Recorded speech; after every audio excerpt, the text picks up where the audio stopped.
درنو مشرانو خویندو مورګانو السلام علیکم. لولي اختر دې ستاسو مبارک شي. ستاسو دې ځکه مبارک شي چې دا خو ستاسو او د ستاسو د بچو اختر ما خو نه یې ځکه چې زه یتیم یم. تاسو خپلو بچو ته څنګه ښایسته جامې او بوټونه او کوټونه اغوست؟ مورې څنګه ښایسته یې خپل زوی ته سترګې تورې سهار کې یې په تودو اوبو او په ښکلو شامپو ولامبه. څومره ښه ښکاري.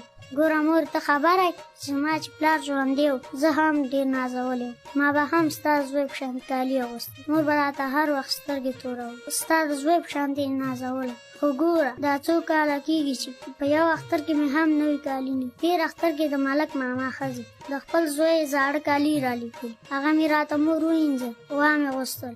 چې بار لوبې ته ووتلم ملک زوی پیغورونه راکول چې سپېره زما زړې جامې دې اغوستې. دې اختر ته هغه نه اغوندل. د باندې هم نه ځم ځکه چې ستاسو زامن ناپورې ملنډې وهي. د کونډې مور نه مې اوس کالي نه غواړم ځکه اوس پوه شوی یم چې هغې سره پیسې نشته. هغه خواره خو د کلیوالو خدمت کوي. کله په پټو کې وږي سپینوي کله پنبه راټولي. هیله دومره ګټي چې موږ ته ماښام وچه ډوډۍ پرېږدي. اوس مې هم یاد شي تېر ولي اختر کې تاسو ټول غټ غټ مالونه قرباني کړه. چا پسونه حلال کړه چا غواګانې چا غویان. تاسو خبر استئ په هغې اختر په ورځ زما وړې خور پټو کې لږ سابه کړي وو. موږ هغه سابه پاخه کړل.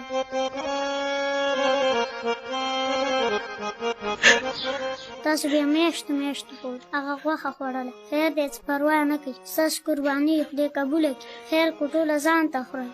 خیر خوا کې مې کونډې یتیمان نار او مجبور.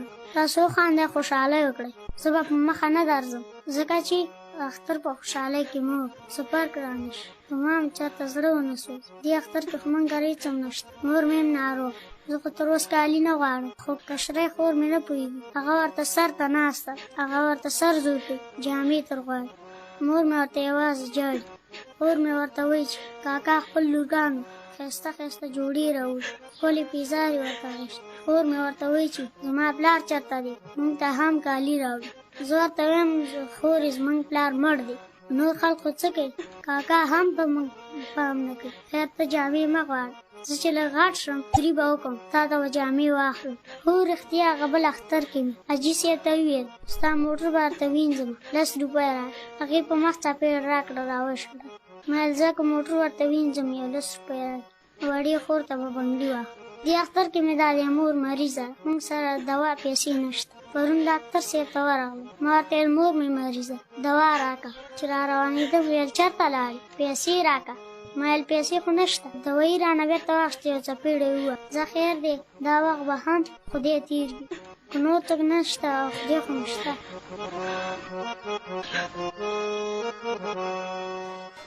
اوهو ډېر وبخئ. تاسو مې لږ غمجن کړی. ډېره بښنه غواړم خبرې مې ارمانې بدې ولګېدې. ځکه مې تندي ترې وکړو. راتو مه بنده. زه نور څه نه وایم. یوازې دا خبره خو واوره ما ته هېڅ هم راکوه. ستاسو خوا کې یتیمان نه دي دوی ته خو لږ کالي واخلئ لږه غوښه هم ورولئ. د اختر په خوشحالۍ کې هغوی ځان سره شریک کړئ. یعنې الله به ورنه پوښتنه وکړي. زه یم الله هم سپارم اختر مبارک شه.